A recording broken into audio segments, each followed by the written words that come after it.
What's going on, everybody?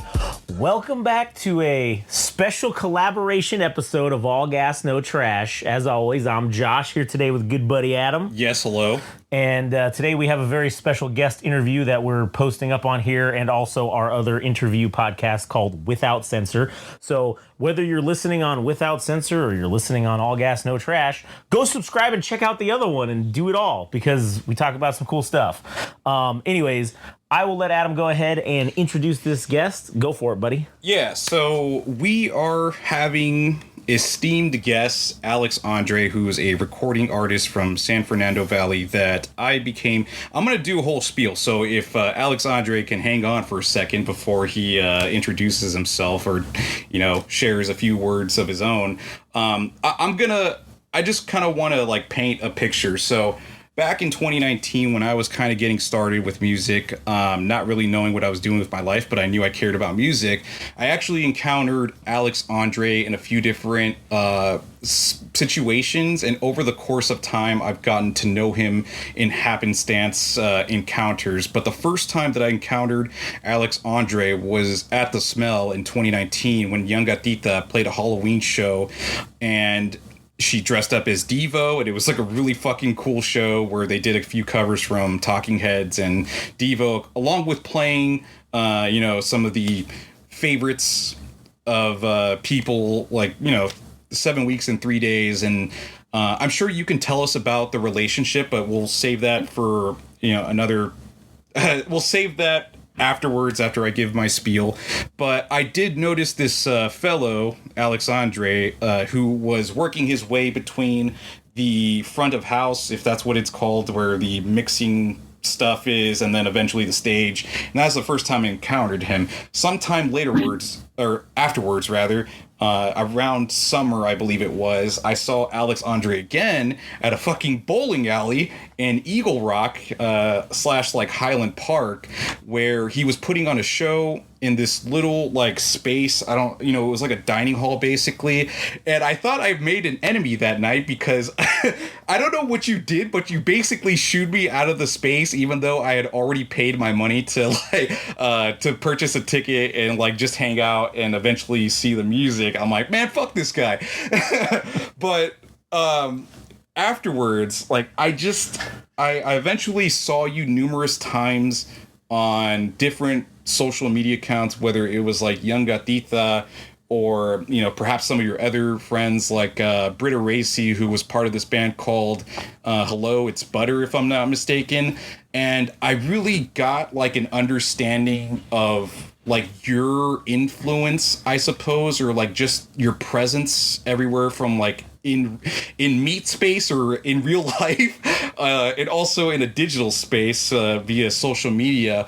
But there was yet another time where I had encountered you at a space called the Bootleg Theater on, I forgot what street it was, but it's somewhere around Echo Park, perhaps. It's over the 101 freeway. But I do remember you working the front desk or box office at, if you can correct me on that, but yeah, I've just encountered you so many times, and, I've come to find out that you're also a promoter who is working with a lot of local talent in San Fernando Valley, and I've come up with the moniker that you are the San Fernando... you are the San Fernando savior, because you're such a pillar in the local music community there that your influence and impact is unmistakable. And I just wanted to give you your flowers, because you mean a lot to me, even though we haven't actually we've only just kind of got started in being familiar with each other. But this is really about recognizing games. So yeah, this is Alex Andre, man, the real fucking deal. So go ahead and share some words if you want to, if you got anything to say, or follow up afterwards. Yeah. Thanks for the intro. Appreciate it. It's very kind.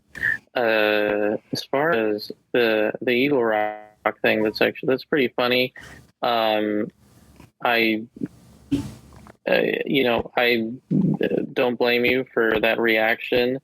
for a lot of those shows that I was doing at, it was called All Star Lanes. Right. A lot of the time I would be, I would be the sound person and the door person. So I was running around constantly, and honestly, there's definitely times where it's likely somebody paid and I just didn't remember, and then I had to kind of be like, like, hey, wait a second, what are you doing here? Where's your X or your stamp or whatever. So it sucked. It was a rough time. But we do what we got to do. Yeah, fair enough. In terms of throwing shows, and literally doing it yourself sometimes. So not to excuse my actions, but I guess that's just the context, I guess, Oh, certainly. I mean, like I said, I've kind of like fully come to realize like how many roles you serve, not only for other people, but also to be a recording artist yourself as Alex Andre.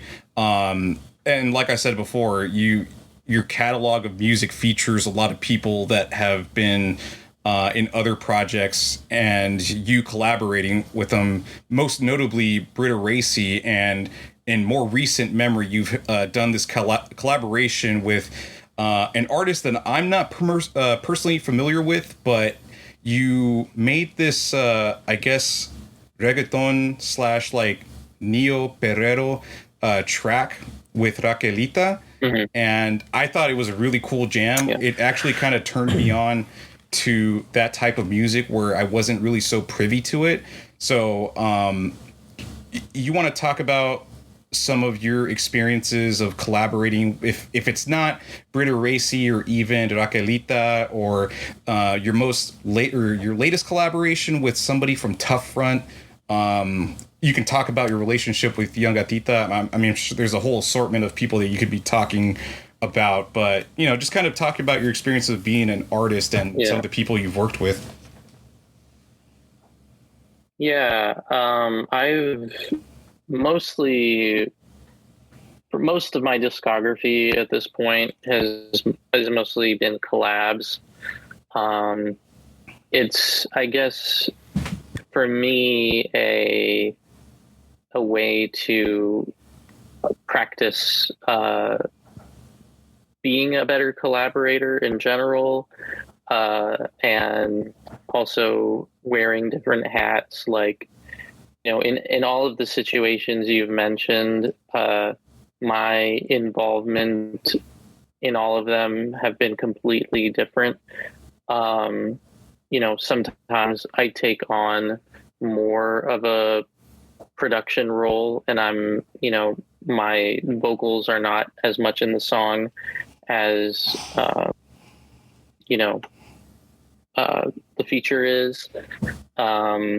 Sometimes, I'm very involved, and I'm very involved regardless, but in terms of like how much my vocals are in there, it completely depends, and how much my lyrics as well. Sometimes I'll make a beat and the other person will be like, okay, yeah, like let's find a day where we can collaborate on lyrics and see what we can come up with. Like for Britta, for example, the lyric writing was pretty much 50-50, I believe.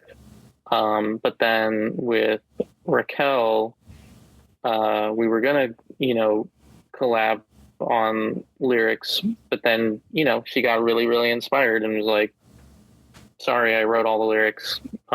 This is the song now. And then, we'll see where you fit in. But Raquel is an interesting case because she's also a producer herself.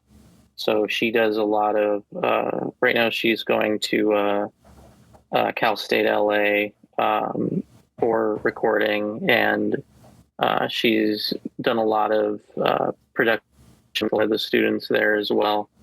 So that's kind of the thing that she's most excited to do. And I'm very excited to see what she'll end up doing with that. But yeah, everyone else, it's kind of been a, one or the other. And it's just been awesome to learn how these people do what they do. And my goal ultimately is to, be able to write more music on my own, with a little more confidence, kind of having learned a lot of these things that they've, taught me through all these processes. Do you mind if I interject real quickly again? Yeah. So there's two people I want to kind of push you on. There's Jessie Juliet Rodriguez, who was part of a band called Blue Velvet Drapes. I don't know the current status of that band, but I had a lot of high hopes for them because I thought they were capable of being like a bilingual beach house, and they haven't made any projects, and I'm just going to assume they've been on indefinite hiatus for the foreseeable future.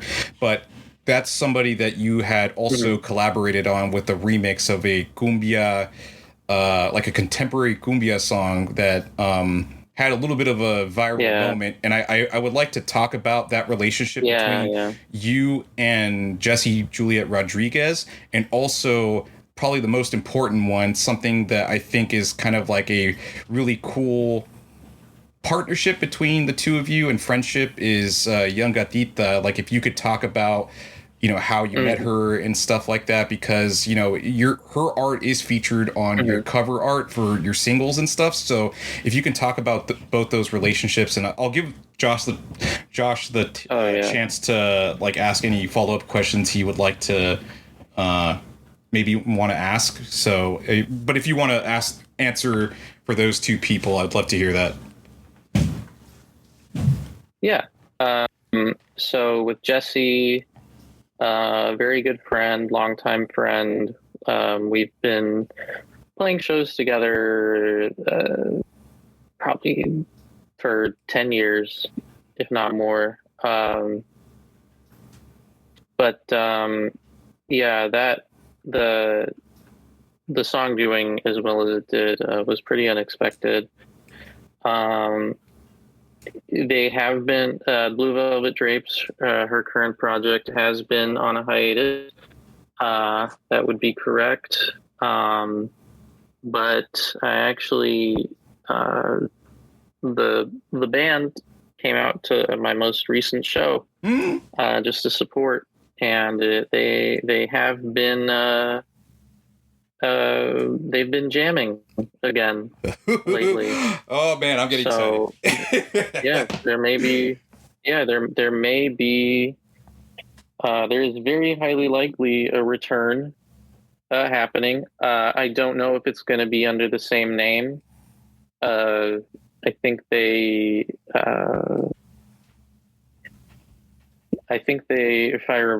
from what I remember talking to them, there was talks about maybe changing the name, maybe not. But yeah, they've been jamming. They've been recording. I'm excited about that too, because they're great. For the reasons that you said, they have a very unique sound, very unique visuals. I think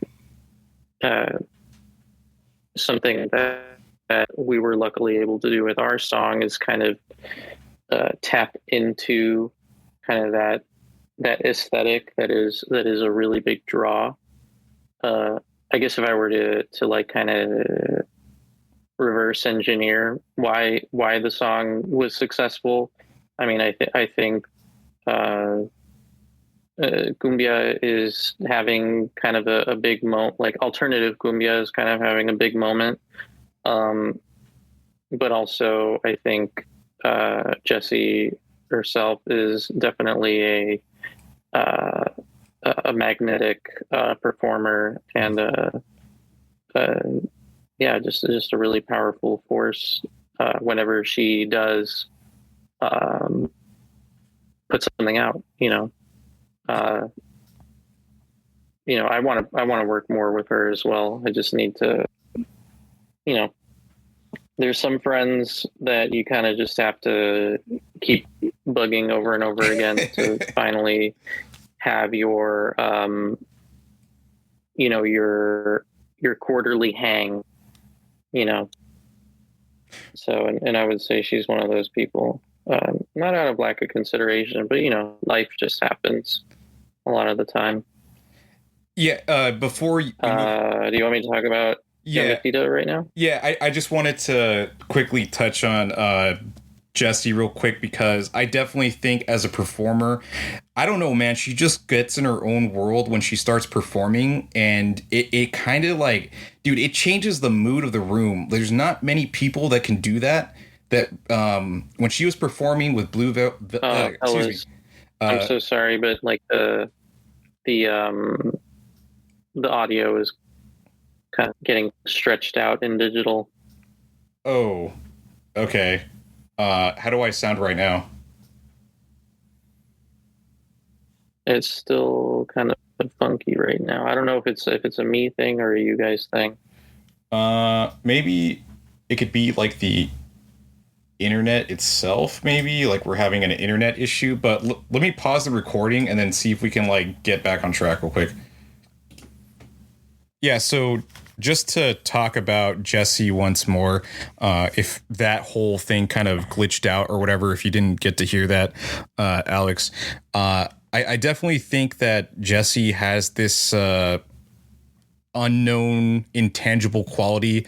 As I was describing, she was playing at Sunspace with her band, and some of those songs that she sings, man, like you can feel. I have like a genuine belief that the words that she's speaking, she actually believes them. And it just kind of creates like this real authentic moment with the music. And it just kind of like takes the breath away out of the audience. But I just had to mention that real quickly because I know like her making music is kind of like I don't know if it's a difficult process, but she definitely like feels a lot of things. And like you said, life gets in the way and stuff, but I would just love to see more of her. And it's just been really hard to get by not knowing that she isn't like making music or hasn't made, I know she's done like little demos on Instagram reels and stuff, but like, as far as official recordings and stuff, like it's mainly just been you with the collaboration that you guys had. But you can go ahead and speak on Young Gatita, or if Josh has something he wanted to like interject with, I'll let him speak. No, go ahead on that. I'll wait until you finish what you were saying. So go ahead. Yeah, so go ahead and follow up on Young Gatita if you want. Well, okay. Actually, before I do that, I would like to just follow up on your point. Which is, I think the last time, one of the last times she performed with us was like in Pomona. We were opening for Valgur, and so we played our collaborative songs, and she was doing her thing, kind of like going crazy, and I think Raquel like asked her like about like her headspace like when she's performing, and Jessie was just like, honestly, I black out. Ooh. I think she really does feel things very intensely, and she really puts her all into it. And I think the reason why the drops for Blue Velvet Drapes and Jessie specifically take so long is because she is very much like, if it's not authentic, she doesn't want it, kind of thing. Like, it has to be extremely authentic for her, and that's how a lot of people, have their writing process, is, some people, like, for instance, like the philosophy of, I went to music school for composing, and the philosophy at my music school is like, you need to write every day, even if you don't feel inspired, like, because just the repetition will be able to create a good enough workflow that eventually something good will come out. But you have to continue that repetition. And that is a school of thought.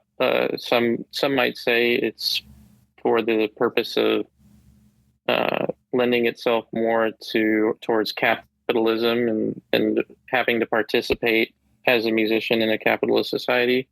But it is a philosophy nonetheless, and I think some other people, particularly Jesse and a lot of other musicians, are like, no. I'm writing when I'm inspired, or I'm like, I need to have like some kind of catharsis, and I want to experience catharsis. So all valid, I think. By the way, yeah, fair both enough. Perspectives. Mm-hmm. Yeah, so go ahead and follow up with Young Young Yeah. I believe that I followed, or not followed, but I just, how like many years ago, like on Facebook, and I think this is a holdover from MySpace, where you can just kind of like, back then it's kind of like you can just kind of like become friends with anybody, like as in like you can literally just friend whoever and like mass friend people or whatever. And that's like what a lot of bands did to like, in the MySpace days, that's how they would like get a following, is just by like friending whoever they could. I wasn't really necessarily doing that or to that extent, but I definitely on Facebook was very how do I put it, like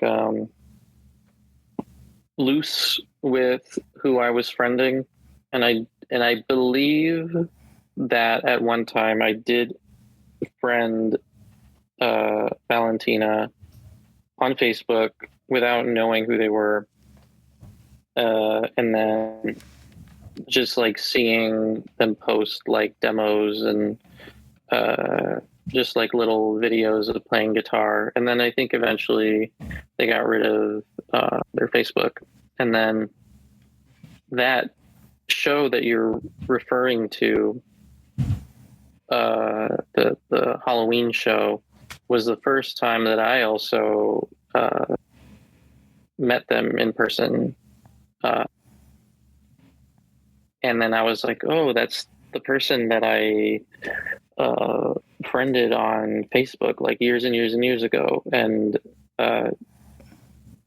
I told that to Val, and they're like, no, honestly, don't recall. But they knew who I was because they had happened to see me perform on a bill with Moonfuzz. They just came to the Smell to support Moonfuzz, and I think also Girl Hazel and the Cosmos were supposed to play.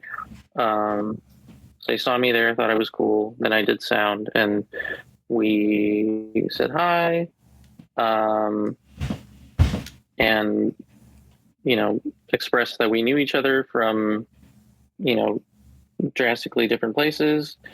And at the time, I was putting together a festival at the Bootleg. They had 2 stages, or 3, technically 3. And at the time, I was trying to have like a back-to-back sort of festival. And I was like, oh, hey, by the way, would you want to play my festival? And they're like, yeah, that sounds good. And so I booked them to play that festival. It was like 2020, I believe. So right before the pandemic hit, it was like January 2020. And it was around the time that their first EP hit. We did the event. It went really well. And I said, at the end of the show, at the end of the festival, I was like, hey, do you want to collaborate sometime? And they were like, yeah, sounds good. And I was like, great. And I just, the pandemic happened, and there was a lot of folks had a lot of free time. So we were able to follow through on collaborating on our song, and also develop a very good friendship. And then from there, just continue to be friends and play shows together. I would commission them for art, which for the type of music I do is like really integral to the music. Like you kind of need an art style that matches, and they really I like hardly ever give them notes because they genuinely, there's just certain people sometimes where they completely understand like where you're coming from, or in what you're doing, and so you don't really have to say much. They're just like, boom, here it is. And Val has a very good talent for that. And now we're actually going to drop another song together, hopefully this month. And it's going to be super fun, and it's going to be cool. And yeah, I think I answered the question. Oh yeah, you did, most definitely. I mean, the way I see the both of you as being like serviceable members of the music communities, I don't know, man. It's like two peas in a pot, I guess, for me personally. But I could go on. Sorry about that. Yeah, I could go on about that, but I think you kind of share the extent of your relationship and what she means to you, or excuse me, what they mean to you. But yeah, I see somebody like yourself that is so easy to work with, and trying to build a community that, like I said, I see the value in you as a person, and just have like a deep amount of respect. But I'm gonna let Josh take over, and if he wants to ask any questions that maybe don't have to do with this specifically, but just broadly in general. Oh yeah, no, I definitely want to. I wanna know about Alex Andre the dude. All right, I don't know about all this music stuff. All right, but like, tell me something that you like. Sure. What do you do for fun? Like, what do you do outside of music that you enjoy? Oh, great question. I like,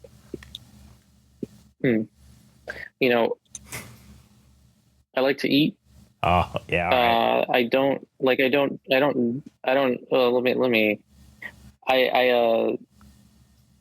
don't like drink or anything like that. I'm like straight edge by default, I guess. So a lot of my vices are spending too much money on very delicious food.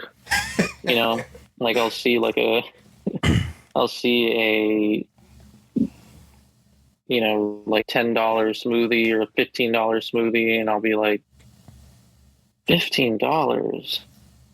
How much better could a $15 smoothie be? I gotta try it. Just absolutely irresponsible. Damn, bro. Now all the boomers listening, just their heads explode, and they're like, that's it. They admitted it. They fucking admitted it. They all buy avocado toast and $18 smoothies. Yeah. But yeah, no, listen, we're all fat boys here, so we love ourselves some food. I mean, we eat good food, we eat bad food. We don't discriminate when it comes to food, all right? The only thing we discriminate on is if it tastes like shit, we ain't eating it, all right? That's right. I agree. Totally agree. Yeah. But it's all right. One of my joys, definitely. Yeah, into food. I mean, what else? Like, what else do you do? You eat, you play music. Like, what else? You got any hobbies? Anything like, or special interests? Or are you into like a specific, I don't know, gold rush period of history? I don't know. I mean, okay. Yeah, I got a few things. I forgot that I'm into stuff. But which happens actually more often than you would think with musicians, because I mean, if you happen into a conversation with a couple of musicians, they are very likely talking about like the same three things, which is, do you have any projects coming up? Do you have any shows coming up? With you, that's pretty much it. But which, you know, all valid, but you know, the conversations do happen a lot.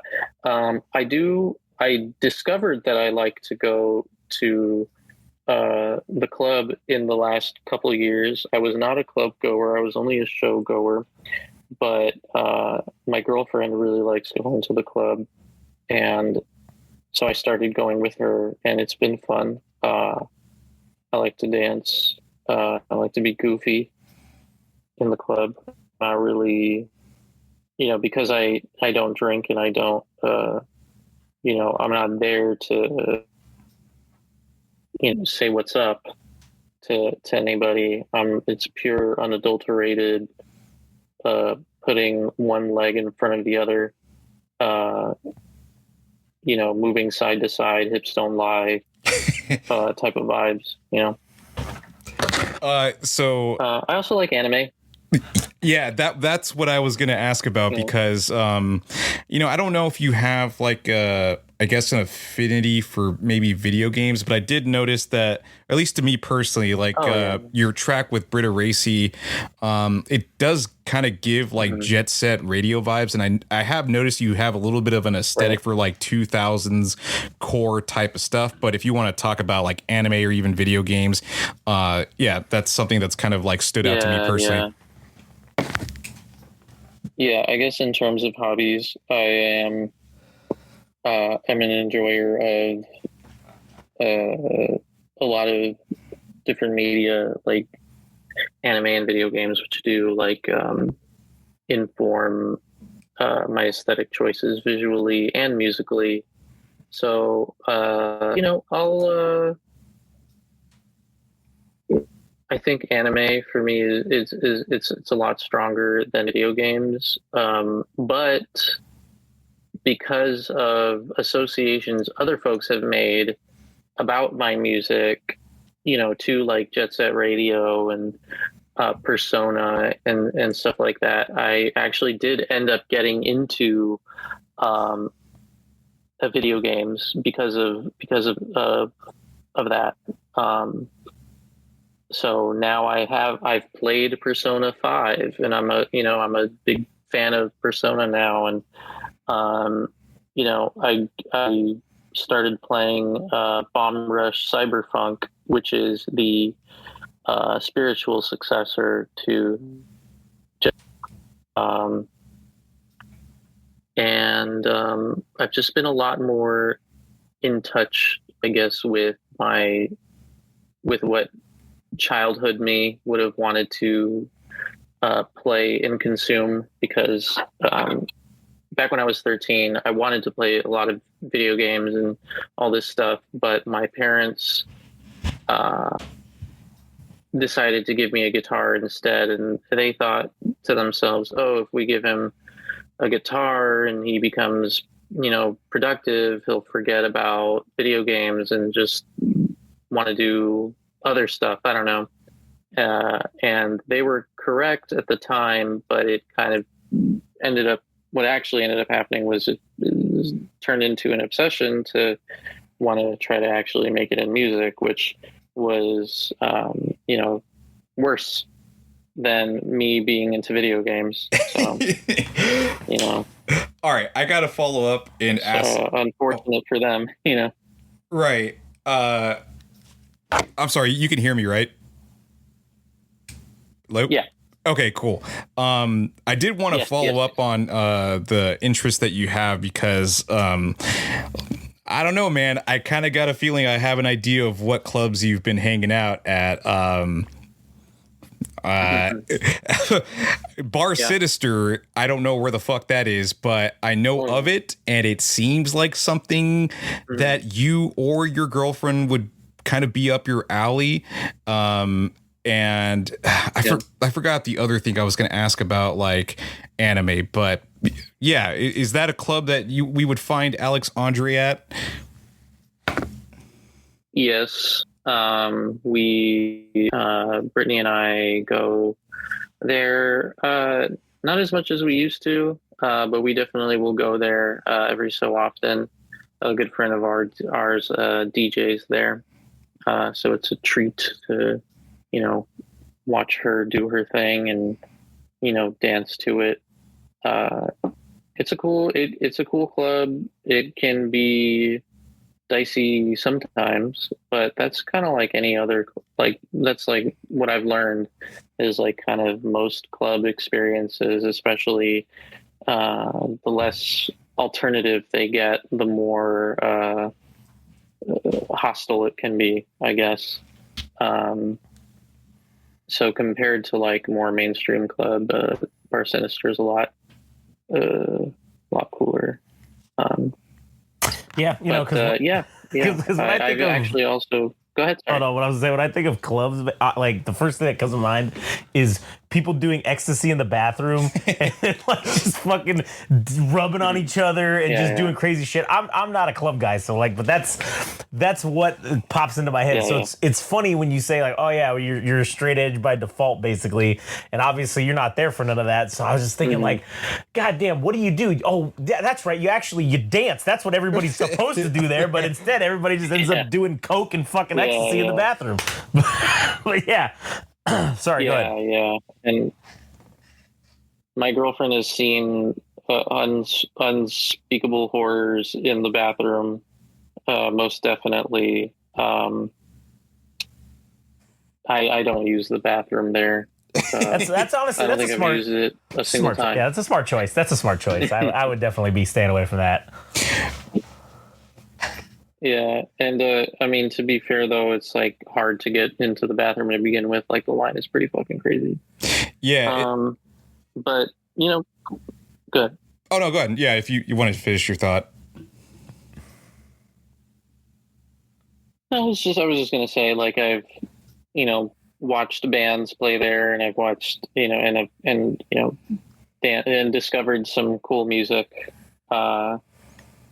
So it's the club can be good for music discovery too, especially when the DJs are really, especially when it's like a niche club or a niche type of event.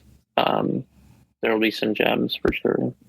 Yeah, and if I'm not mistaken, like that club is like goth stuff, or if I'm yeah. But anyways, I want to like transition over to talking about like the next encounter. Oh wait a minute, hold on. I have one more thing. Go ahead. All right, one more question. All right, I want to swing back to the anime thing. I just because I'm curious. What's in your like rotation of like greatest anime, or the ones that you like the best that are like your comfort anime? Like, I mean, for me, for example, it's Dragon Ball Z, it's Gurren Lagann, it's it's some Naruto stuff, all right, but that's like the stuff that's classics to me, or stuff that I enjoy. Like, what's on your list of stuff that you love? Oh yeah. So I will always recommend like Mob Psycho 100 to people if they're in need of of like an anime to watch. It's just a great story. It's got a lot of heart, and the animation is really good.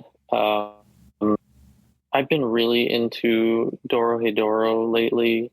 I'm just partly because the new season came out, but it's just such a different type of show, but I can't recommend that one to everyone because it's for the squeamish folks, it's not great. But Full Metal Alchemist Brotherhood is another story that I think is just super well told. Trying to think what else. Are you a slice of life guy? I can be. I mean, like I've been trying to actively watch more stuff outside of like the shonen genre. So I watched It's called From Me to You, or Kimi ni Todoke. It's like a romance shoujo, but very, very slow, very like slowed down. Cardcaptor Sakura is more, I feel like, more of a slice of life than it is like, action oriented. Oh, Psyche K, dude. Speaking of like slice of life, that's just, I don't know if you guys have ever seen Psyche K, but that's a really great comedy, kind of similar to, oh my God, what's it called? Gintama, in a way. Which Gintama is on my list. I've only watched like a couple episodes, but the episodes that I have watched, I really enjoyed. What else? Nana really changed my life, I will say. And it is, I started watching Nana, and I showed it to my girlfriend because she was not really like an anime person, but I was able to get her into Nana, and yeah, that one's like, to me, that's like, in my personal opinion, like in terms of how it made me feel, it was as heavy as like Neon Genesis Evangelion. Oh, That's okay. just me though. So, real existential stuff, psychological thriller potentially, or something along those lines? It made me existential, though I wouldn't say it frames itself as such. It's do you know the plot of Nana by any chance? No, I don't. Okay, it's like it's about these two girls who happen to both be named Nana, and one of them is in a band, and she's moving to Tokyo because her boyfriend is in a band that was signed to a major label.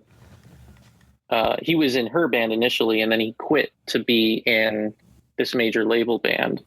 And so she moved to Tokyo to kind of, prove to him that she can like make it without him. They have a very like kind of toxic dynamic. And then the other Nana, she goes by Hachi. She's just like a regular girly girl who I'm trying to remember if she even got into college or if she just moved to Tokyo because her boyfriend was going to college, but she didn't really have the grades to like do it. And she just like consistently gets into like bad relationship into bad relationship. But it's like, to me, the existentialism really comes from how like these relationships like are very, very like tragic, but very, very real. Like you'll see a lot of people that in these characters, and their journeys are their lives are kind of are hard, and sometimes it is through their own doing, sometimes it's circumstance, but either way there's really like not that much you can do but just kind of watch them go through it. And I do think that does relate to Neon Genesis Evangelion, because at the end of the day, with Evangelion, it's at least the initial episodes are about depression and how everything feels very bleak when you go through depression, and how you have difficulty making connections because of that. or due to like a bunch of different hang-ups that a lot of these different characters have. So you end up having like a lot of like tragic relationships between the characters. So I kind of feel like that's where a lot of the similarities are. But Nana is a lot more grounded in terms of its setting and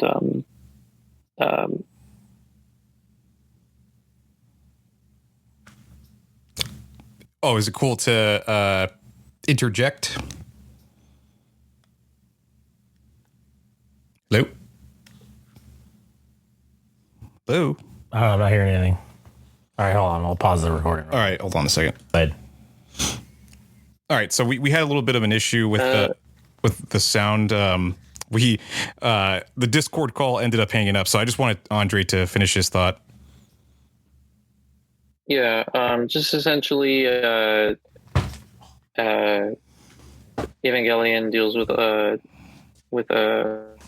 like the anime proper deals with like a lot of depression and how these characters are unable to build good relationships with each other because of not just depression, but like other, particular hangups that they have, which leads to a lot of tragic, tragic relationships and a tragic ending. And I would say in that way, it's very similar to Nana, but of course the Nana is a lot more grounded in its setting. Being in present day Tokyo, Right. being about bands. Yeah, I think I do remember I followed this account called Mitsuzen that recommends animes, and I think I did come across that one, and I think I don't know if it was a spoiler, but it basically, in the synopsis, it points to the fact that this is a band that's not going to work out, or it's not going to work out for anybody. And you talking about a situation like the Hedgehog's dilemma where two people can encounter each other, and there's fears about a relationship because of like the damage or hurt that one can inflict to another human being and stuff like that. And just talking about between that anime and also Evangelion, I know that's kind of a thing that is discussed there. But I do want to like kind of pivot over towards talking about like a few different things. You did talk about playing a show in Pomona, which there's a few things I have questions about that maybe you can elaborate on. Not only to talk about that show, but also I would like to, I guess, learn about a little bit more about your music, because you kind of do have this kind of eclectic mix of like emo jazz, but you also do cumbia, like drum and bass and different stuff like that. So maybe we can start with maybe some of the music and you talking about that, your band members, because I know there's a woman that is a flute / bass player that I think has played in other bands. I know I saw like a video of her on NPR Tiny Desks, but if you want to like talk about your music and also your band members, and then we can kind of pivot over to talking about like our first true encounter with one another at DBA 256 for Records Live. You and I had a real conversation or whatever, and I just wanted to hear like, how did I come across to you and what you thought about me? But we'll start with the music, and you can talk about yourself and your music. And I know within that like Records Live interview, you did talk about like how your family members, like particularly your parents, who had like an extensive knowledge in music, and that's kind of been instilled within you. And maybe you can talk about some of the music that you heard as a child and stuff like that, or just things that have stuck with you, because your latest single, there's this the song that you made with the front woman of Tough Front. It does have a like Caifanes, La Negra Tomasa feel to it, like that opening guitar riff. But just go ahead and talk about your music, and then we'll get to the Pomona stuff. Oh yeah. So my band is a rotating group of people. I have like a big group chat of everybody who plays for me, and I think it's like 12 people at this point. a bunch of keyboardists, bassists, drummers, and some of them, like one you mentioned was Jamie Orlando. She is multi-instrumentalist, plays bass, plays flute. She actually went to well, we met in college, and that's what she went to college for, was flute performance. And you mentioned a Tiny Desk. She did play bass for Rosie Tucker's Tiny Desk, which was very cool, very big moment. Bobby Victor is another person who plays with me quite often. I would consider him actually a co-producer for most all of my work. Essentially, the process that I go about doing music is, I'll make as much of the bones as possible, and he will, whatever I can't do, he will add like additional sound design for. So he's killing. He's a keyboard player, and I think a big reason why I have such a rotating group of people is mainly because a lot of these folks are in a bunch of other projects, and what's it called?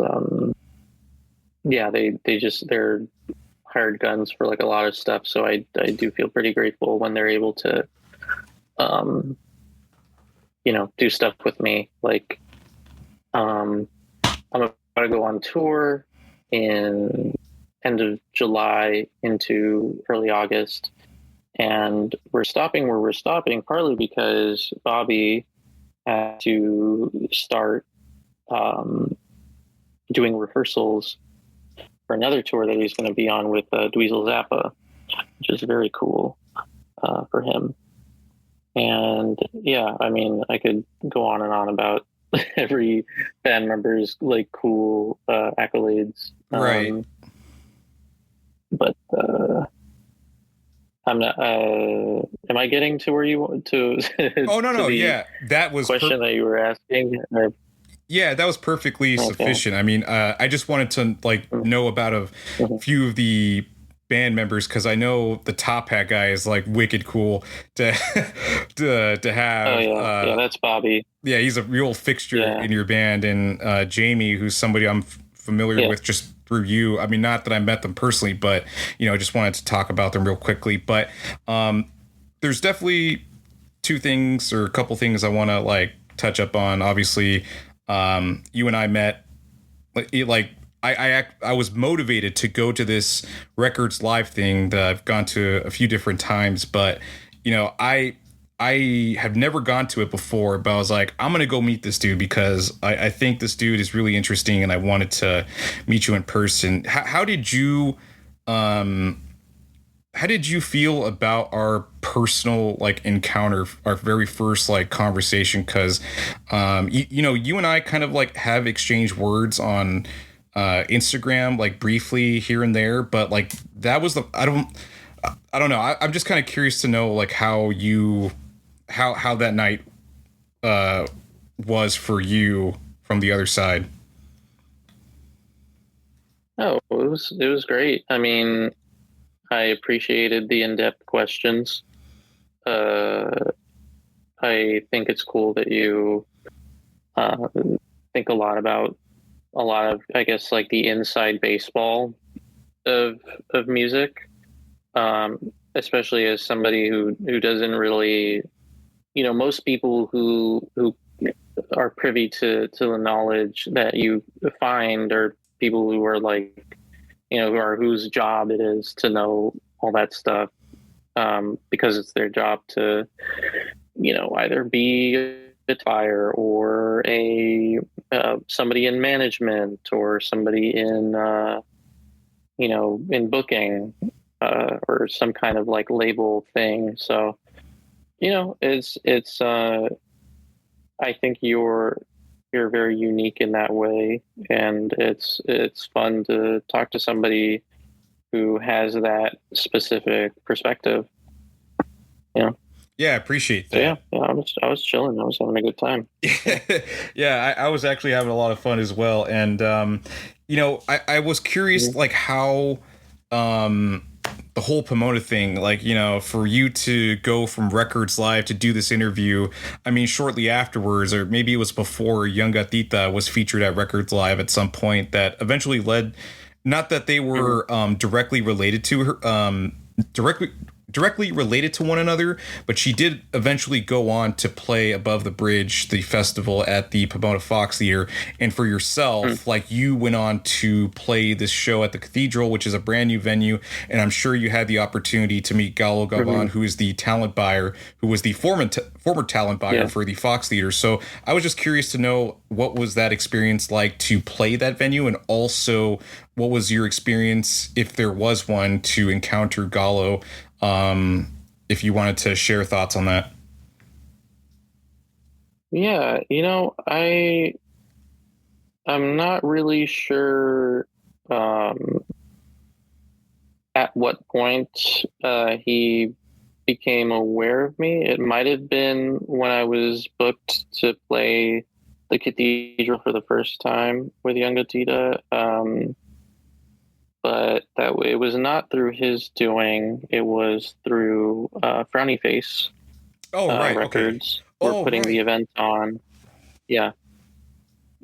So, and she just wanted to, she just had a specific vision about, like, oh, I want to have a surprise band, and I want the openers to be that are affiliated with this surprise band, and see who can figure out who the opener is going to be.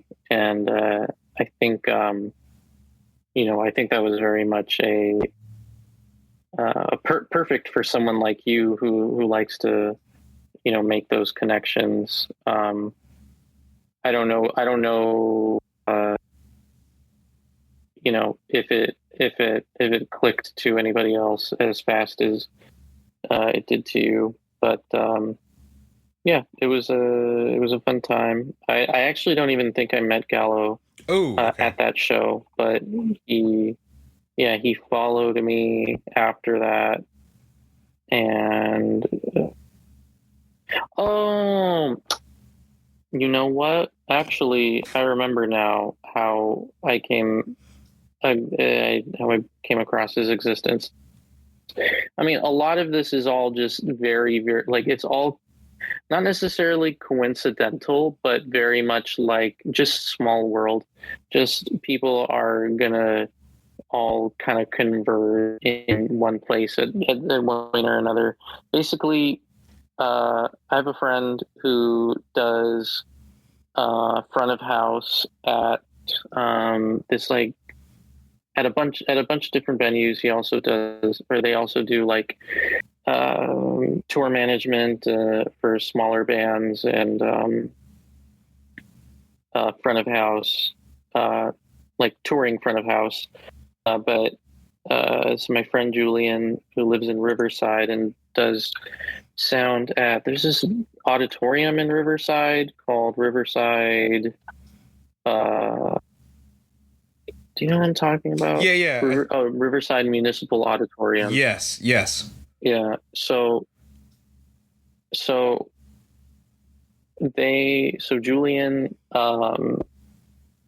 does sound there, and has a very good friend who also works there, who also, helps set up PAs and at venues. I forget the guy's name, but I think when the Cathedral was just opening, Julian, along with that other person who I still can't remember his name, went and I guess were, like, helping out with the sound system there. And Julian met Gallo, and I think I was at the time, and you know, because they were just starting, they were like looking for a bunch of different people to work there. And I guess Julian put my name in the hat as someone to work there, but also as like a, promoter.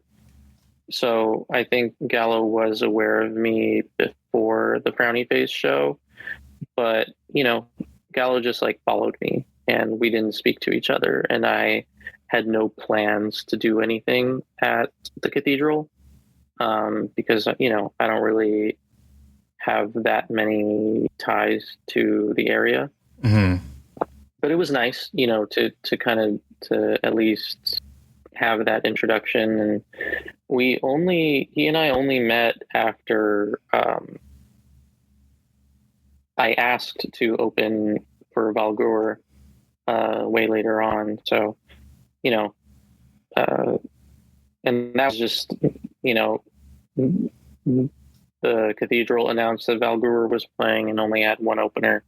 So I just asked Gallo, "Hi, can I open?" And he was like, "Yes, sounds good." And then that was it. Nice. And then we just kind of chatted, at that show. And, again, the door is open for me to do something there. But again, I would need to have like something, interesting to have there, which I don't at the moment. So Right. you never know. Yeah, fair. I guess the last thing I potentially want to ask about is just real quickly for you to be an artist yourself, but also do promotion work to promote artists, especially ones from San Fernando Valley. What's kind of a perspective? What perspectives do you have to be on both sides, and if there's some follies to being a promoter, whether it's booking agencies not wanting to work with you because they have their priorities in protecting their artists and not wanting to work with independent promotions because it's not to say it's a waste, but they're looking to have the debut album and say at a venue at like the Fonda Theater or the Roxy to get in the say spaces of Golden Voice venues or even Live Nation venues that they wouldn't want to waste time on independent promotions. But if you wanted to just share your experience of being a promoter and just be on both sides of being an artist and a promoter. Yeah, it's definitely interesting. In my man, it's just really funny sometimes how as an artist, especially when I was starting out, I definitely had assumptions about promoters and talent buyers, just not wanting to take chances on smaller artists in general, and then considering them to be gatekeepery and then now that I'm on the promoter side, it's and that I've worked in venues, it really unfortunately comes down to just not wanting to take a fine risk on the venue side,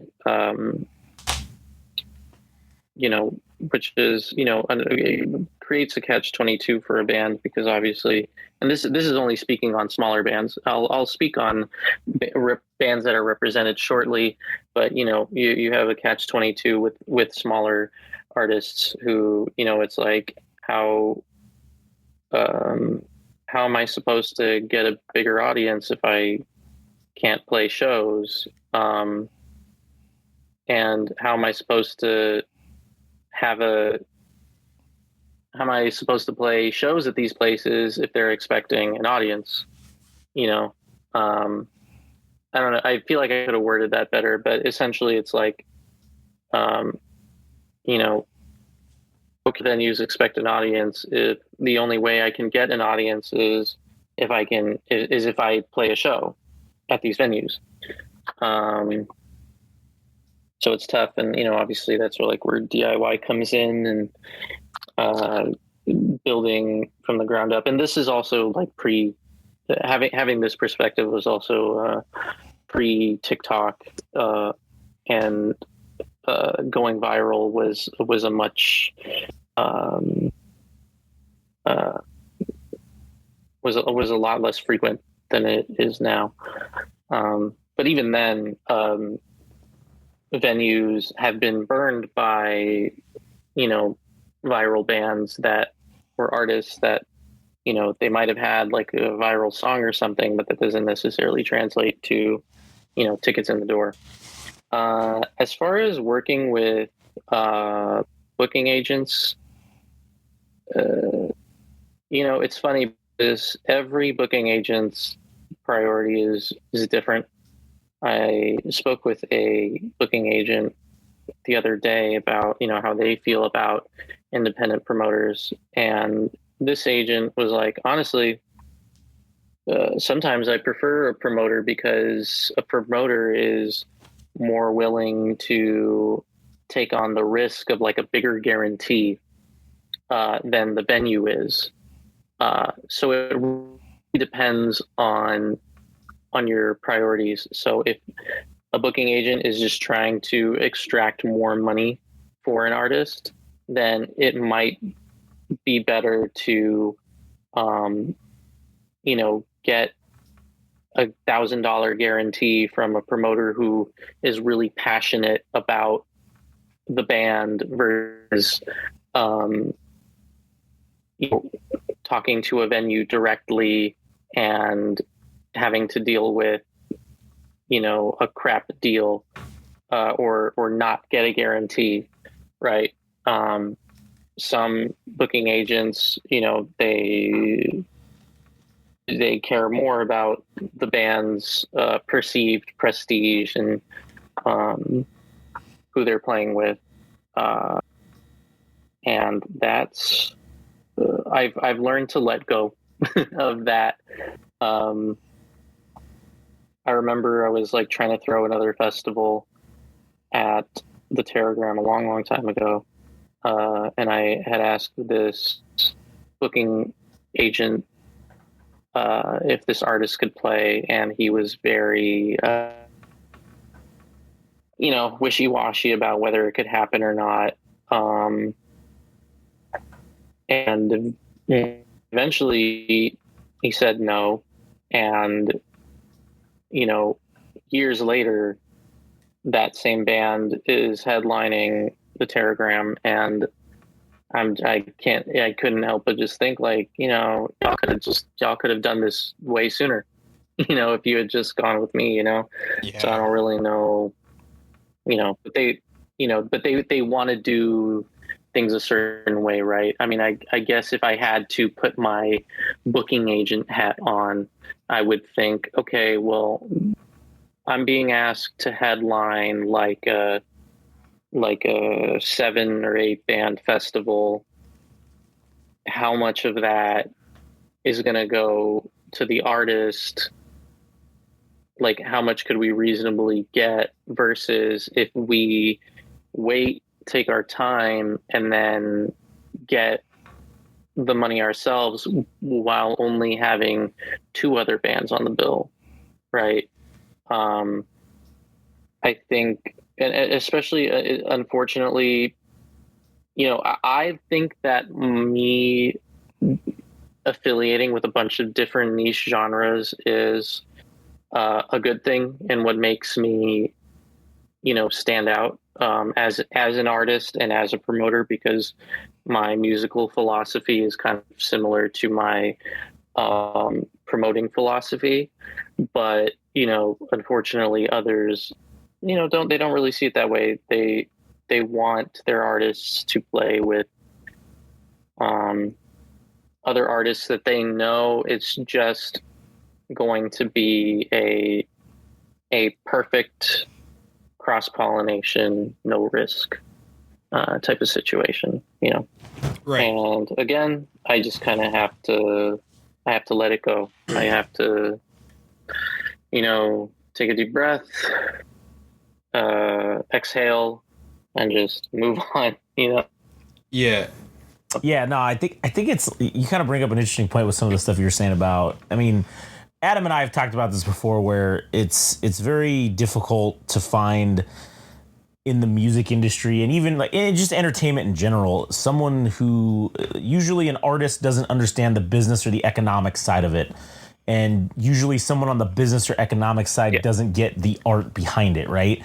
So it's like very difficult to merge those two. And because you can't really necessarily have one without the other, that's where we get like where it's now, okay, you got to go through a booking agent, a promoter, you got to give their mom some money. You know, you got to throw like their dog. You got to buy their dog a new bed, like, you know, or whatever. There's 85 people involved that have to all get paid, and if one of those people doesn't see like the value of, oh, I'm not going to make enough money for myself, then they kind of go, oh, nah, we're good. Like the booking agent or the manager is the one that closes the door because they don't see enough in it for them or what have you. And that's the thing that sucks is like everyone has their own interests at heart, except for who they should actually have the interest of, which is the artist, who they're representing. Like that should be their number one priority. Hey, your job is to get this artist up and out, booking, whatever. You have like a unique experience, obviously, because you wear a lot of different hats. Like here,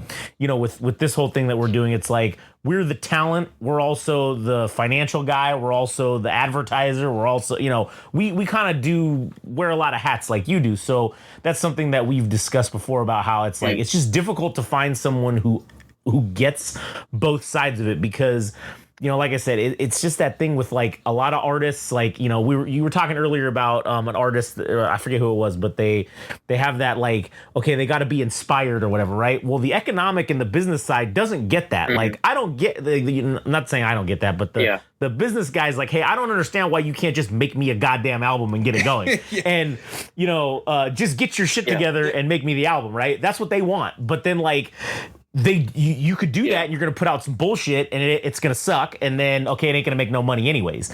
And the artist doesn't get, okay, hey, you can't take 36 months to take and put out a new 35-minute 7-track album.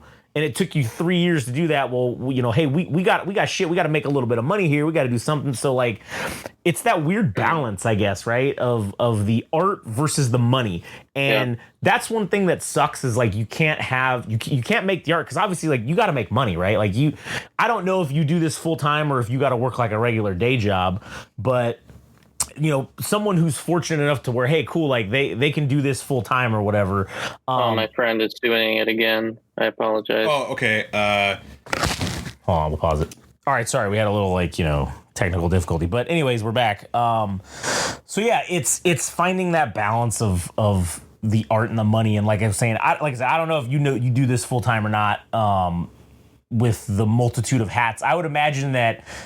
And like I said, I don't know you from, you know, Adam. That's a funny thing because he's Adam. But I don't know you. So like you seem like a resourceful guy and a guy that kind of gets shit done in the last, you know, hour and some change that we've been talking. So like, you know, what's your take on like the, you know, doing it all? Like you're doing everything. You're promoting, you're making music, you're, you know, is that what your ideal when you were 13 or not 13, but like when you were getting into the music like industry, did you want to remain like independent and kind of like be your own boss and do your own thing? Or was it always like, oh, I want to get signed to a label and have a manager and that sort of thing?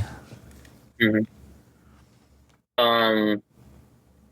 know, I think I had no idea what it would all entail fair to be able to like what it took. As a teenager, I was very much like you know, oh, you just play shows and then, you know, the people at the shows become a fan and then you rinse repeat, and also you put out music and those fans like the music, and then there you go, and then just rinse repeat until you become famous and then you die.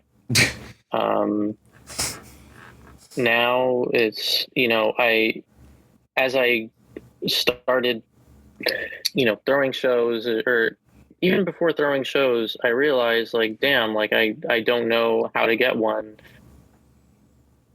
And then in order to, I've definitely throughout my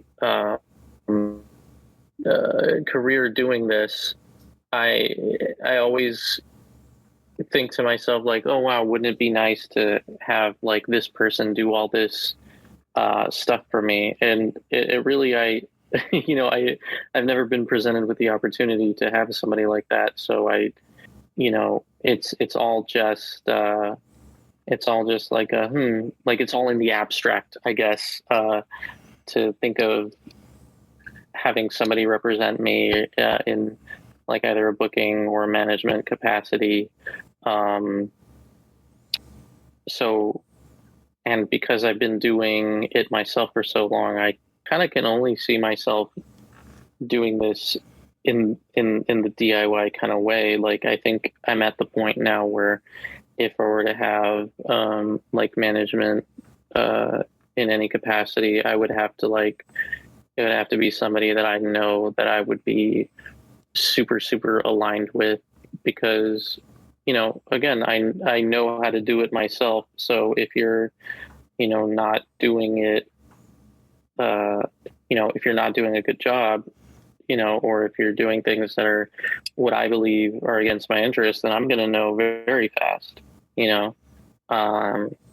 so, and I've come across a lot of folks who have, who get to a crossroads where it's like, damn, I am doing it all by myself, and the band/brand is too big for me to handle this on my own, and my bandmates are not equipped to help me with this, because unfortunately with a lot of projects it's just one who's really handling the administrative aspects of it, and everybody else just gets to kind of show up and play their instrument. So they can't really depend on depend on their bandmates all that much. So they do have to eventually be like, all right, who can help me? And then they vet, whoever comes their way, and hope that things work out. I have friends who have met managers that they, on the onset completely, and they're having it's the best decision they ever made. Kind of letting go of those reins to that person. And I have met bands who, are waiting for that contract to expire, so that they can either find somebody else or just go back to doing it on their own. I do want to quickly. Sorry. I do want to quickly interject. I think maybe we have time for like one more question. Talking about the work ethic of artists, and like I said, I'm not putting into question you, because I know what you do, but I think it's simply unacceptable that artists find excuses of why they can't put out music. I understand that there is a money and time commitment, and it's hard to find people and all this stuff, and I understand that, but for someone like myself, and I know it's completely different for podcasting because it's simply me hitting record and I wrap it up and I throw it online and put out the episode, and it distributes to all the digital streaming platforms and even on YouTube. But I know I may be coming across harsh, but I just simply find it unacceptable that artists need to be pretty or precious about their music. I respect far more an artist that is willing to evolve over the course of time diligently, releasing singles semi-frequently, or not semi-frequently, but consistently, in the regard that they put something out, say, every quarter for the next 3 or 4 years, or perhaps it's even more frequent than that.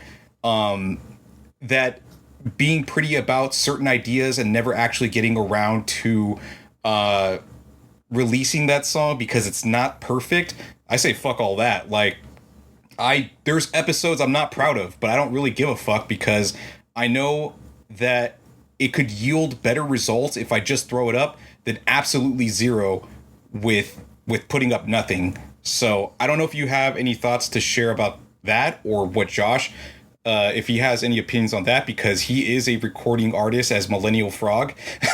But yeah. I'll just tell you that real quick, just so you can understand what that is. So, we were doing some episodes, and we were catching shit online from people telling us that, oh, it's just this process and blah blah blah. And I said, all right, you know what? Fuck you guys. Guess what? I'm gonna put out fucking 5 albums in 7 months, and I did. I fucking went online. I created 5. They're all on fucking iTunes. Amazing. They're on everything. Now listen, I'm not a musical or what is the word? I'm not a singer. So like, there's no vocals because I can't sing for shit. But they're all instrumentals. They're all thematic. Each one has a different fucking theme. Like, I put my shit into that, and I was working 60 hours a week at a regular day job while I did that. And I did it to prove a point that, hey, you can put out something, and now granted, is it fucking like a masterpiece? No, I'm sure it's fucking not. I like it. I enjoyed it. I enjoyed making it. It was fun fucking around and coming up with the bullshit.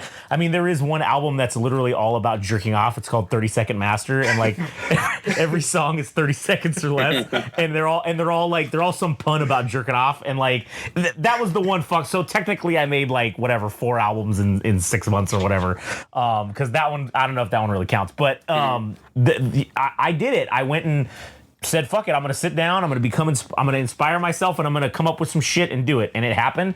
And now I've put out more albums than some of the artists that were talking shit to us that haven't put out any, or they've just put out some singles or whatever in their whole lifetime. And I did that in the span of, like I said, 6-7 months. And so that was why I did it, was because to prove the point of like, hey, if you want to be motivated, you can go out and fucking make some art. Like, you can do it. Now, if you're just going to be a lazy asshole, and that's my theory, is some of these artists are just lazy assholes. I just think that they want to be artists, but they don't want to do the work, because for me, like, my creative process, you know, it's hard, it's work, it's difficult to sit there and come up with shit. And I'm a writer. Like, I write like, you know, bullshit movies and TV shows and stuff that never get made. But like that's like my background or whatever in creativity. And so like when I sit down to write, yeah, it's work, man. I'm not like the smartest dude. Like, most people would say I'm an idiot.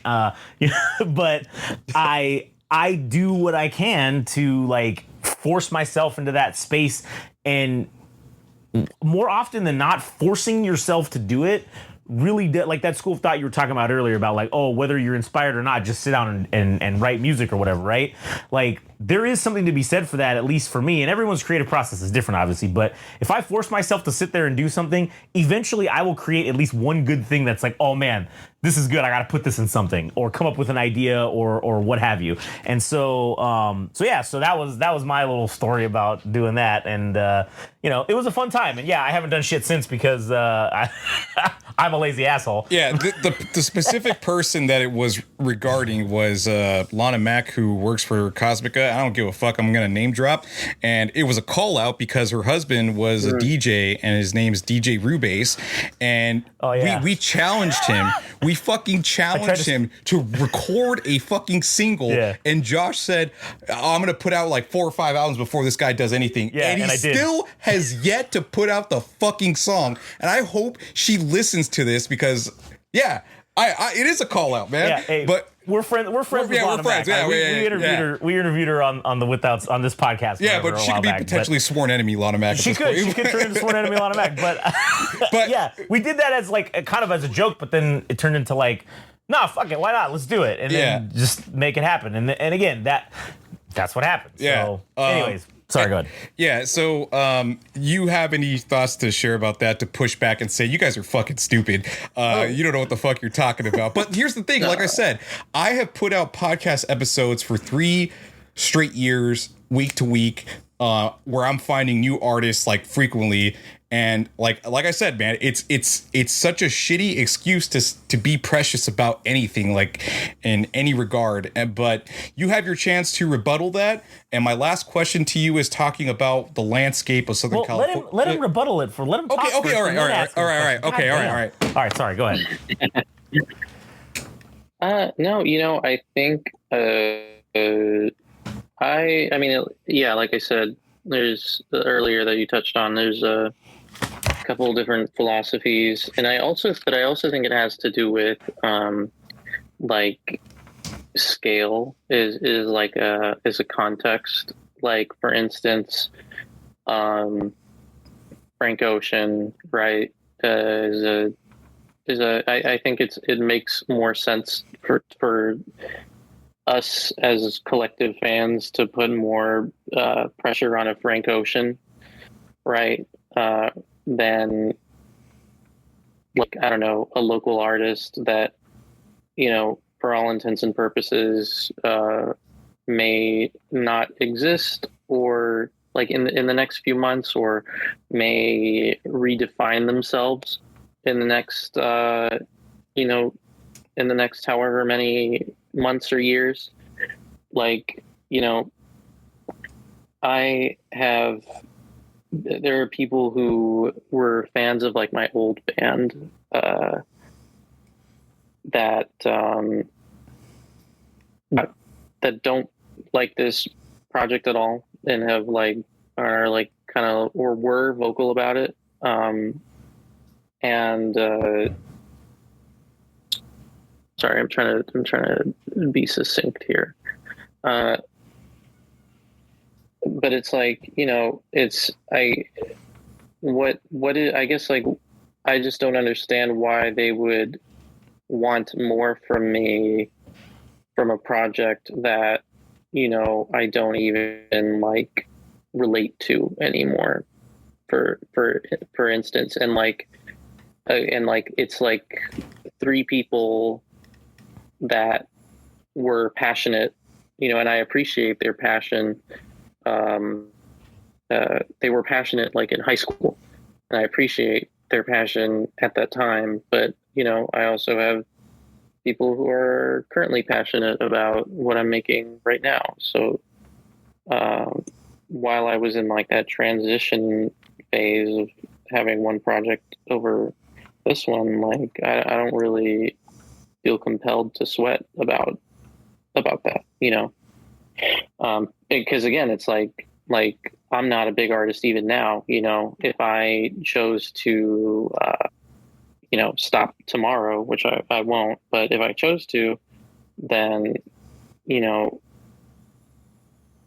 who's to say that the next project that I do won't be even bigger, right? And I know that's not 100% that what we're talking about right here. You know, there's just some people who refuse to, you know, once they don't put something out for like months and months and months, it turns to years and years and years. But then at the same time, it's like it turns to years and years and years. You just kind of forget about them, and there's a lot more music to consume. And the best we can do is kind of be nostalgic, you know, every now and then when we remember that this band or this artist made music for whatever amount of time they did. Yeah, no, I feel that. And that's my take. Yeah, I think I can kind of tie it in, I think, with what we were talking about, because that kind of fits in perfectly with the whole concept of not making your art for someone else. Like, I've said that before a lot in the past. Like, I've never made any of the stuff that I've made for someone else.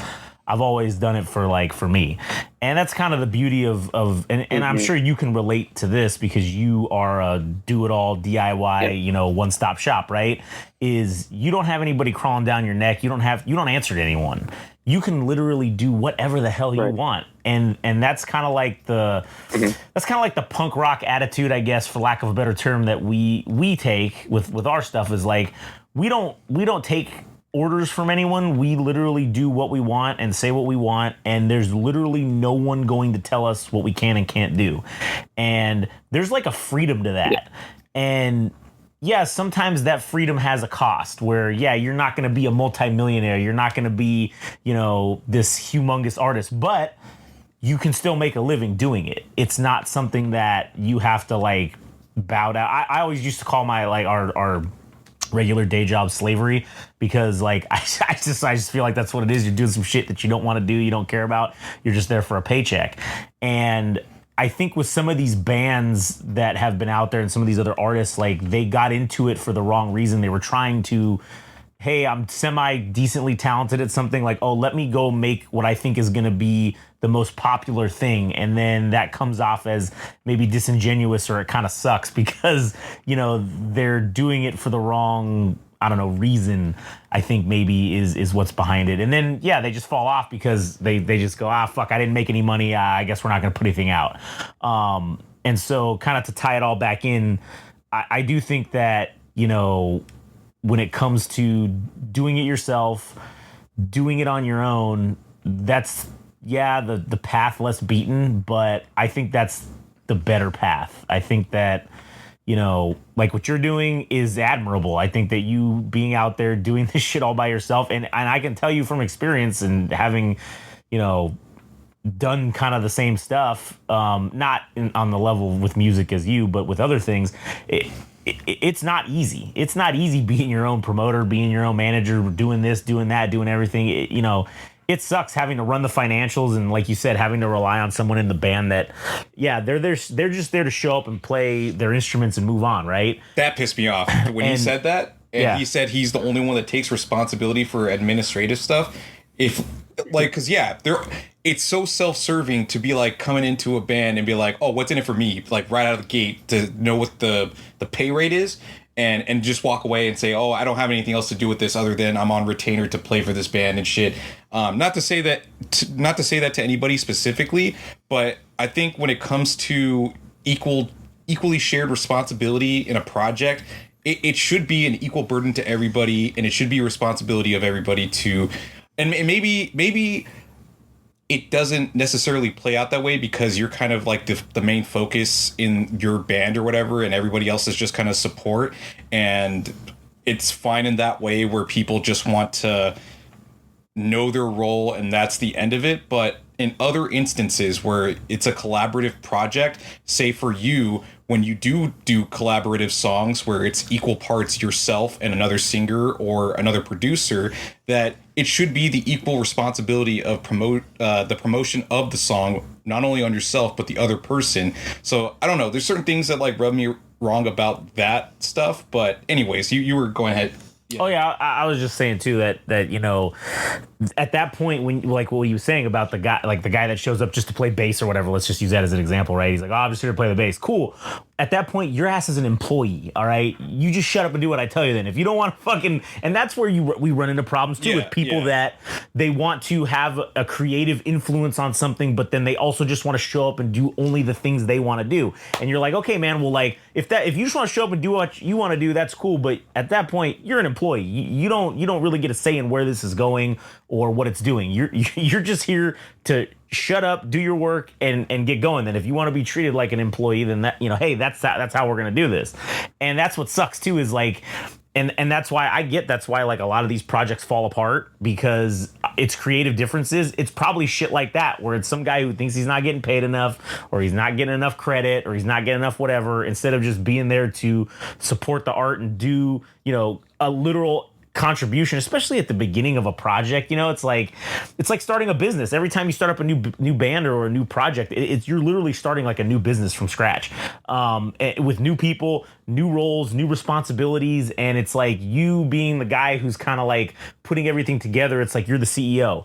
And if you don't have a team behind you that wants to do those things and play the roles that need to get played, then like, yeah, it has a detrimental effect on whether the project will succeed or fail. It's not necessarily, hey, you guys may play great together and everything goes great, but there's so many variables that go into it. And if you've got a band, or if you got somebody that's not, like, you don't want to be fighting against your own guys. Like, that's kind of what it feels like a lot with a lot of these bands and a lot of these projects and stuff. And it seems like just being a solo artist is the way to go. Yeah, it honestly is. So that you don't have to run anything by anybody. You just do what you want, and just, I mean, like, you're doing it like the way that you should. Like, you're promoting, doing all the promoting, you're doing everything yourself. You don't got no manager. You don't have a record label crawling up your ass demanding when the next, album or the next single is going to come out so they can put it on Spotify or, whatever.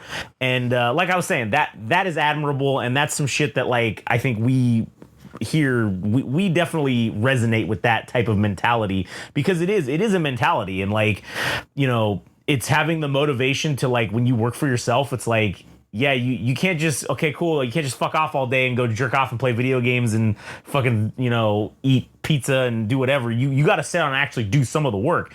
And a lot of that work is shit that you don't want to do. The art is just like 10% of it. The rest of the 90% is, okay, where's the money going? Where's the money coming from? Oh, wait, we got to pay taxes? Oh, shit. Like, there's like 1,000 things that can go wrong. And then the worst part, if you fuck it all up, then guess who's to blame? Yeah, you. It's you. And then everybody looks at you like you fucked it up, and you're like, well, thanks, guys. You didn't bother helping me. But anyway, sorry, go ahead. Yeah, no. Yeah, so if you have anything else to add about that, and then I'll follow up with my last question. Yeah, I think that is kind of like the big reason, a big reason why, a lot of people are doing like the solo thing these days, is because the like roles are a lot more defined, especially if, I guess something that is good is a good reason to have management or like a musical director for like, solo acts with a little more like financial backing, is that, everything is kind of like above board. Like people do just get hired on to like play guitar, bass, what have you, and they make careers out of doing that. And, I will say also in defense of what's interesting with just bands that are like kind of more on like the smaller DIY level is there is a lack of transparency sometimes between both parties, whether it be like the main person in the band who, isn't telling everybody that it's actually just their project with a band's name. And so people are trying to contribute and like, receiving friction. I've definitely seen that many times. But I've also have seen, one person having to be the person, not because they want to, and in fact they thought that other people were going to help. But yeah, it's a big communication dance that I would very much prefer to, not have to deal with. But if I had to deal with it, then I think I would.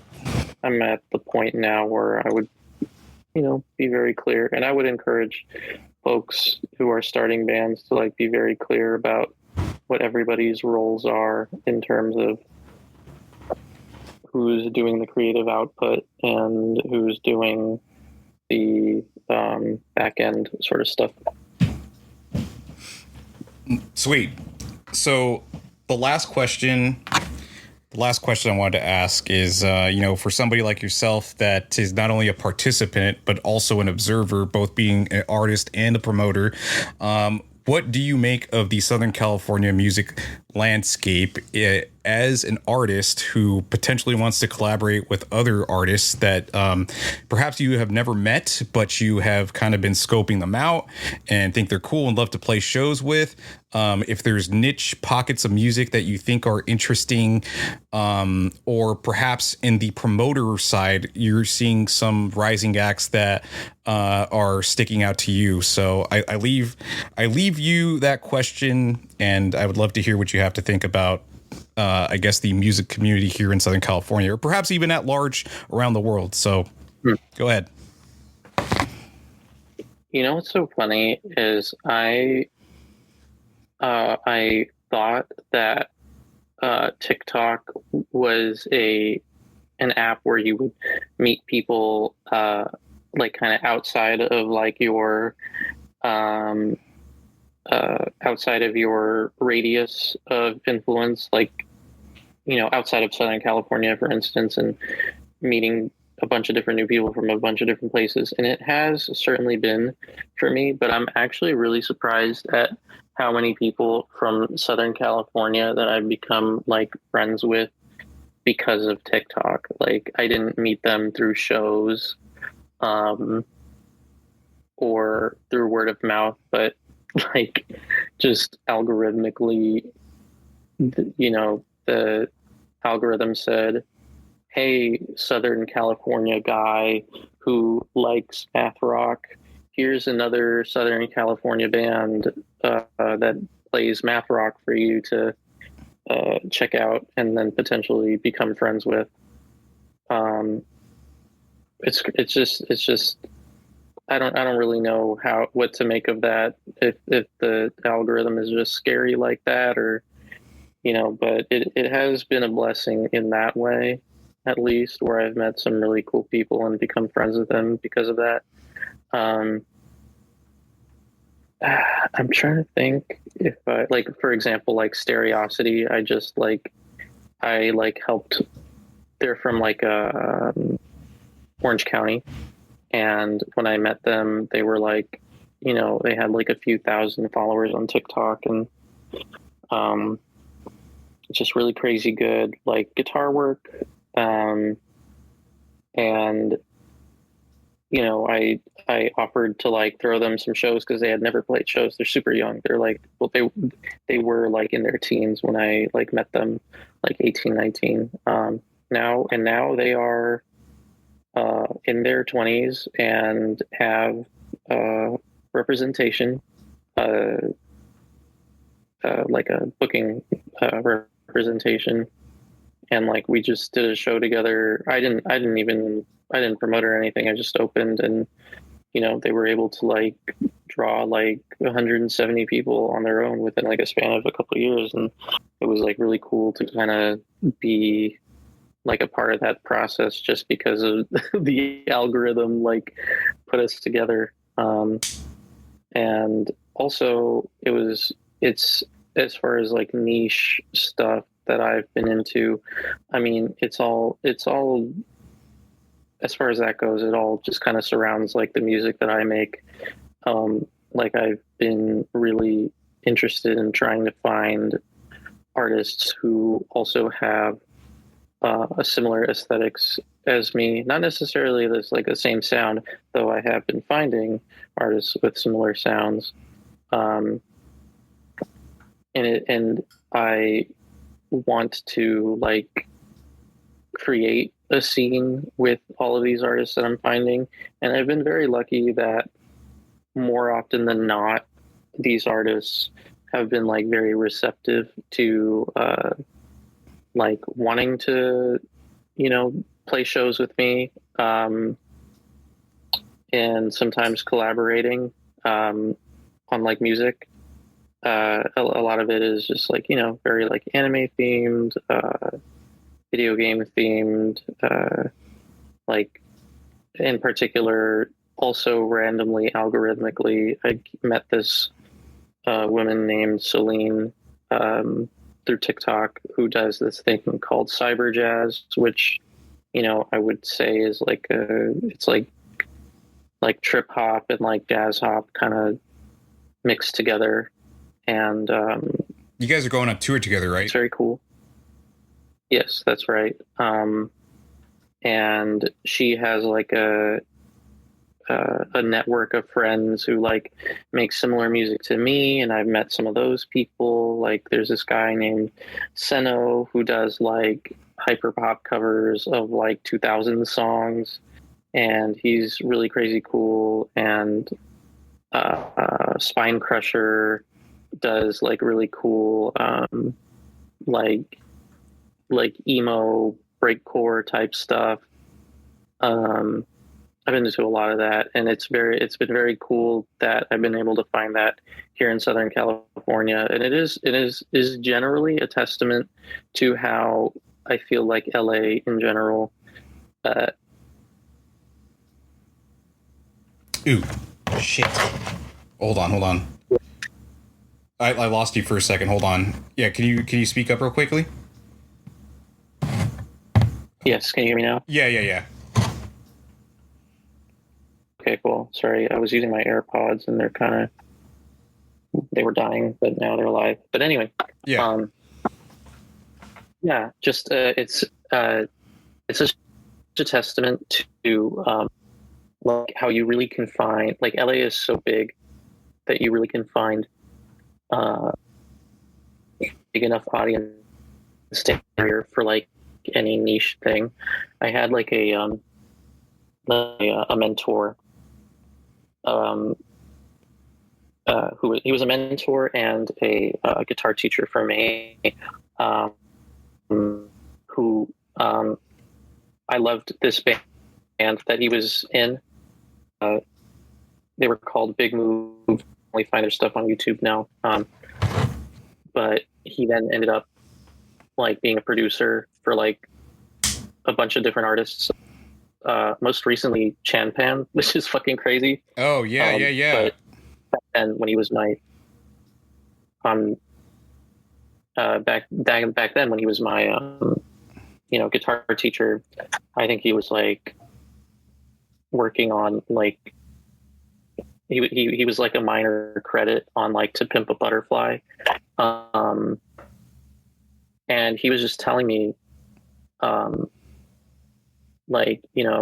I was talking about like at the time I was like very frustrated because I wasn't even going to college yet, and I had actually never played a show in LA proper at that point. I was only playing shows in the Valley, and I was like very frustrated about like I don't really like I don't know what to do, like I don't like my music's like so different, and like back then it was like I don't know, like 2014, and so the meta, as folks would say now, was like burger bands. Like Burger had like a huge monopoly on every single fucking venue in Los Angeles. You could you were like not even Burger, you didn't even have to be Burger affiliated, but you had to sound like a Burger band. So I was very down on myself about like breaking in, and he was like, man, you are thinking way too small. Even in the context that you're talking about of like these Burger bands, la la la, like just that is like a small piece of the music that happens in LA.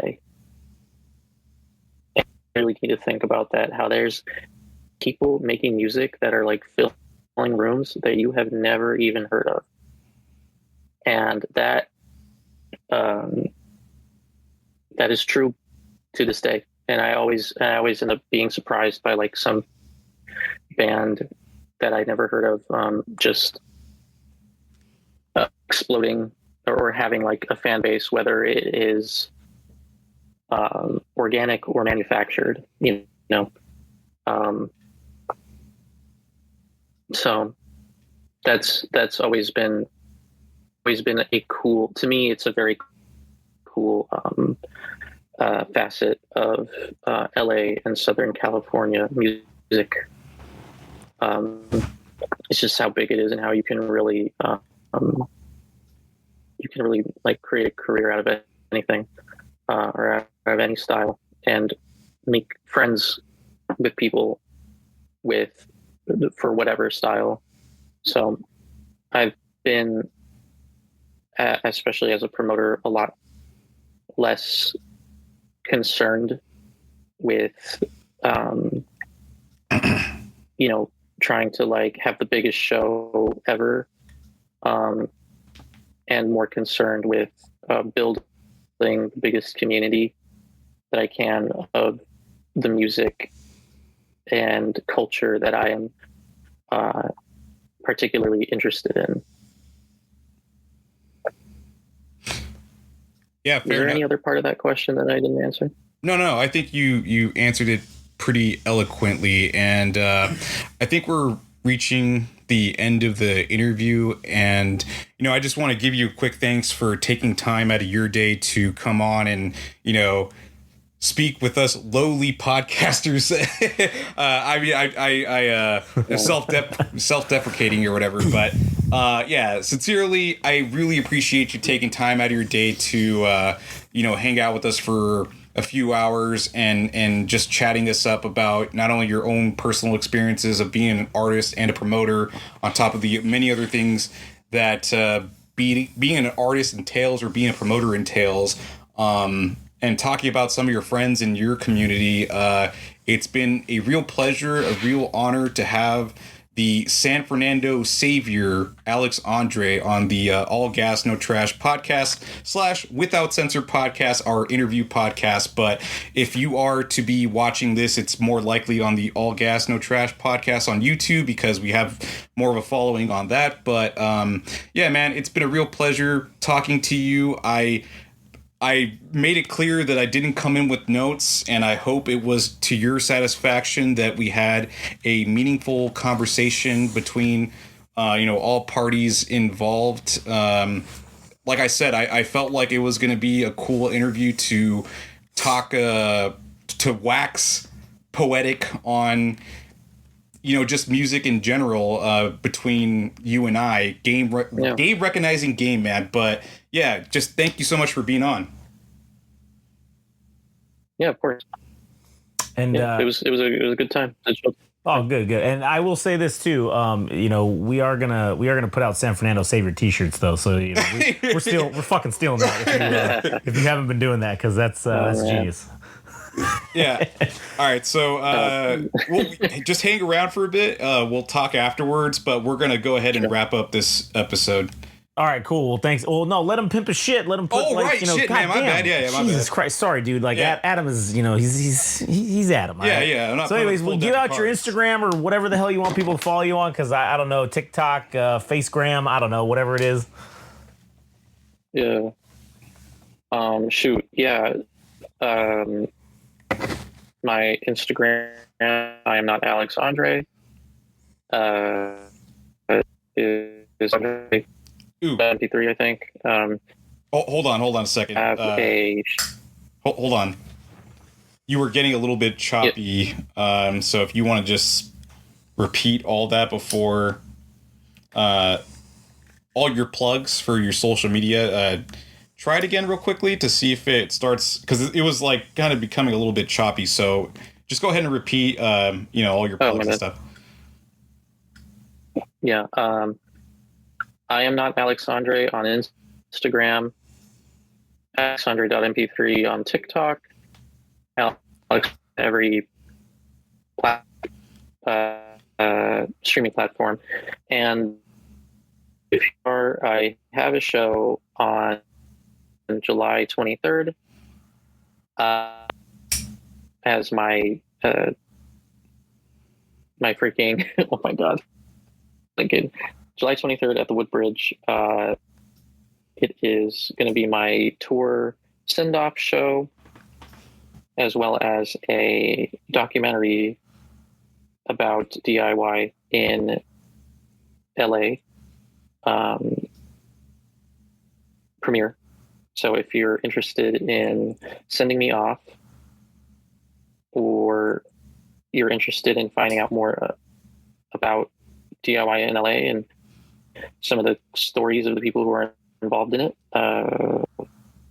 come on through. Cool, man. If it didn't pick up on the podcast, maybe I'll add the links for not only your Instagram, but perhaps the ticket links for your show, and anything else we need to include before we release the episode. But yeah, thank you again for hanging out. And Josh, you want to wrap us up? Yeah, man. Everybody go support Mr. Alexandre. Go to the show. The links will be in the video. Go buy tickets. All right. If you're in the area, why not? Go have a good time. Take your girlfriend, your boyfriend, your husband, your mistress. Just don't kiss on video and like those people at the World Cup, all right? You don't want to turn into one of those. Anyways, you know where all our shit's at. Game Rage Magazine, Instagram, TikTok, Game Rage Mag on X. And with that, we'll catch you guys on the next one. We hope you enjoyed it.